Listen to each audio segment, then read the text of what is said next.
Hello, my name is Halle Shephard. I'm from Baltimore, Maryland, and I recently completed my master's at the Middlebury Institute of International Studies. And I graduated from Middlebury College in 2022. And my major was International and Global Studies, and my minor was Linguistics. I chose the major because it combined my two interests, which are foreign language and international politics. So it was kind of a two-in-one program, two-in-one major. And I really enjoyed it, and it was eye-opening, and I had really great professors there. My first introduction to nonproliferation specifically was Intro to Weapons of Mass Destruction, taught by Professor Ewan.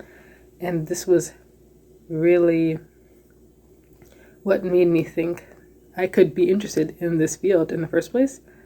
And after that, I realized that my coursework that I did in undergrad has a lot of overlap with the Nonproliferation and Terrorism Studies program.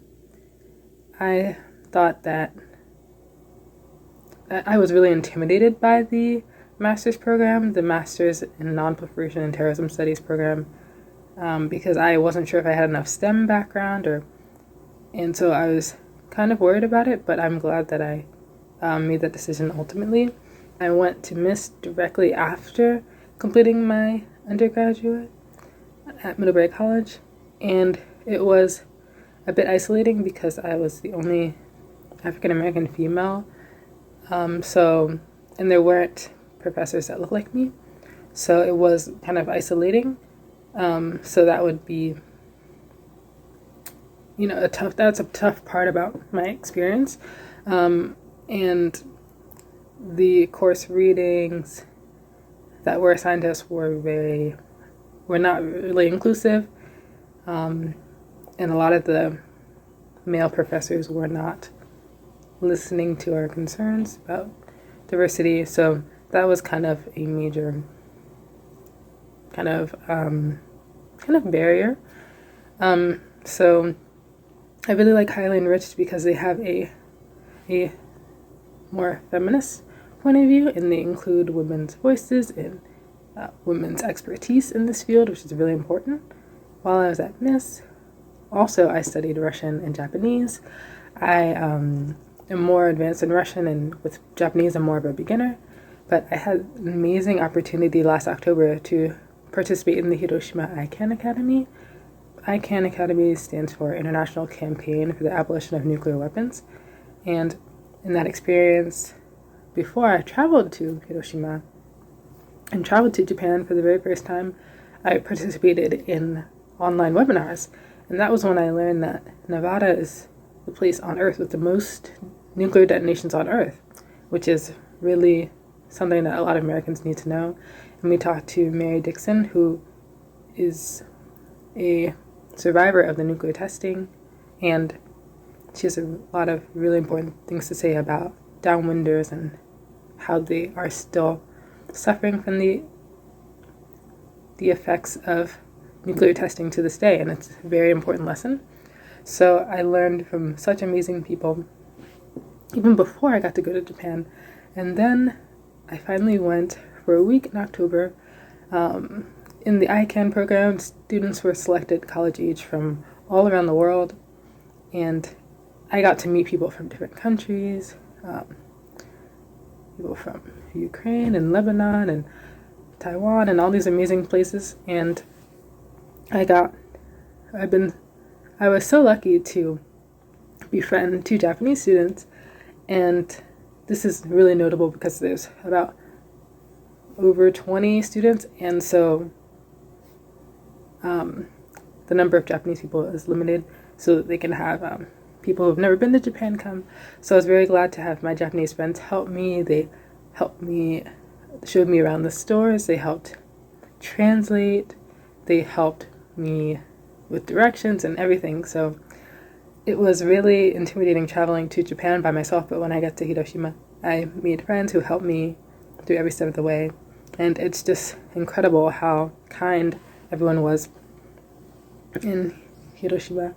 We got to speak with local professors, we got to speak with local politicians, we spoke to the mayor of Hiroshima and the governor of Hiroshima, and it was just such an amazing experience, and us students, especially Americans, were met with kindness every step of the way, which was really notable when we even spoke to survivors of the nuclear attack in Hiroshima. It was just amazing how kind and welcoming everyone was to Americans, who they could easily blame for their tragic story. And we heard from Keiko-san, who talked about surviving through the Hiroshima nuclear attack when she was just a little girl, I think in elementary school age. And she gave us a presentation while we were visiting the Hiroshima Peace Memorial Museum. And we talked with other survivors. One survivor was in utero of his mother during the attack. So it was a really emotional but really important thing to learn, especially as an American. And I highly recommend anyone who is college age apply. If you're slightly interested in learning more about nuclear abolition, disarmament, or Hiroshima, if it sounds at all interesting to you, I think you should really apply. I really want to thank my supervisor, my mentor, Masako Toki, for really encouraging me to apply for Hiroshima ICANN. And I really owe so many of my opportunities to her because she introduced me to CNS, and she was my supervisor as I was working as a graduate research assistant. She works nonstop, and she's really the mentor of all mentors because she's introduced so many high school and undergraduate students to nuclear studies. And so it's just amazing the work that she does. And every year she's getting so many kids interested in this field and just empowering the students. And it's a really amazing work that we did, and it was a very amazing experience working with her, and it was just really rewarding and incredible. We had worked with high school students as well as undergraduate students, and the high school program is called the Critical Issues Forum. And the Critical Issues Forum had just the most amazing students. They would take time between classes, doing extra work on top of their homework to prepare for the conference. We had the Critical Issues Forum conference in April of this year, and it was especially amazing because we started a new mentorship program. So we had new schools from the Red Loaf Network, such as Atherton and Aiken High School, and it's very important to me because they're African American students, and I really wanted more African American students getting introduced to nuclear studies. And these students also got to travel to California for the first time, which is really amazing. The American students also got to meet the Japanese students who came to our conference in April. The Japanese students came from Osaka, Tokyo, Hiroshima, Nagasaki, and some of them, it was their first time coming to the US, their first time meeting American students, and a lot of the American students, it was their first time meeting Japanese students. So it was an amazing intercultural experience where the students could present their studies and present something that they kind of relate to in their daily life and what they connect to in their day-to-day life, and how they can combine that with nuclear issues and direct their kind of passions into the field of nuclear studies. And at that conference, the students made action plans to what they can do as an individual and what they can encourage their governments to do on a larger scale to move towards nuclear disarmament and non-proliferation. So that was a really amazing time. I've had the pleasure of working with a few conferences, and it's just been amazing to see students combine, and they can see how many other students are interested in these nuclear issues, and their interest grows from there. And after seeing other students who share their interest in being inspired by them, so that was really amazing. I also got to work with undergraduate students. We have a CNS winter internship and a summer undergraduate internship, and so I was able to work with those students and mentor them.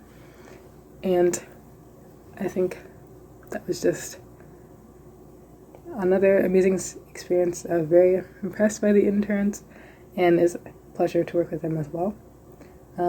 So mentoring is so important. It really helps so you don't feel intimidated. Like I was, like, getting into the field, I wasn't sure if I needed, like I said, more of a STEM background. And it really helps to have someone encourage you, like Masako encouraged me. And I really want to especially motivate women of color to get interested in this field. So in the future, I know that CNS has a young women in non-proliferation studies mentorship program, so I'd like to see more programs such as those that are targeted to young women. Studying at MIS is a very white male-dominated area, so I really hope that that expands in the future to be a lot more inclusive. And I think that students would be interested in these issues if they were presented with reasons why nuclear studies are really relevant to this day. And the Hiroshima Icon Academy really made it really clear that nuclear issues are still affecting people to this day. People who have been exposed to radiation for testing or for collecting nuclear materials, people who were survivors of nuclear attacks, people are still suffering from the events, and it's highly relevant. And it is an invisible issue, so that's why a lot of students are not aware of it. But I think with awareness, a lot of students would see that these are really important issues that are very important today and very relevant. And also, it's highly relevant to environmental concerns. We need to know what's happening with nuclear waste, what's happening with nuclear weapons materials, where they're being stored, where the material is coming from, how is this affecting pollution in your area, and are you exposed? So these are very important things that students should be aware of, and the U.S. education system is not really mentioning.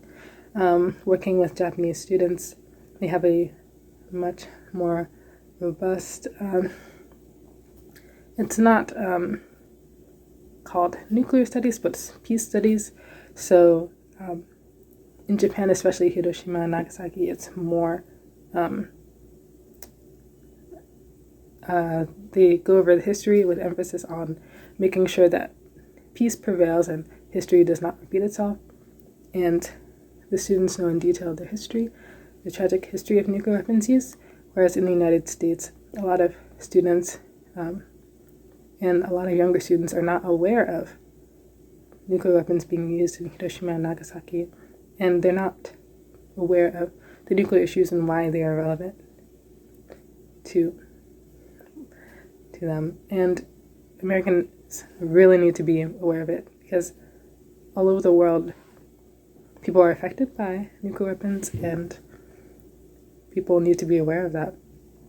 And so I could go on and on, but it's very important to me now, especially coming back from Hiroshima and learning that all I've learned now. So I would highly recommend applying for that program, and also pursuing international studies, global studies, non-proliferation studies, and higher education. So feel free to contact me if you have any questions about those opportunities. So thank you so much for watching.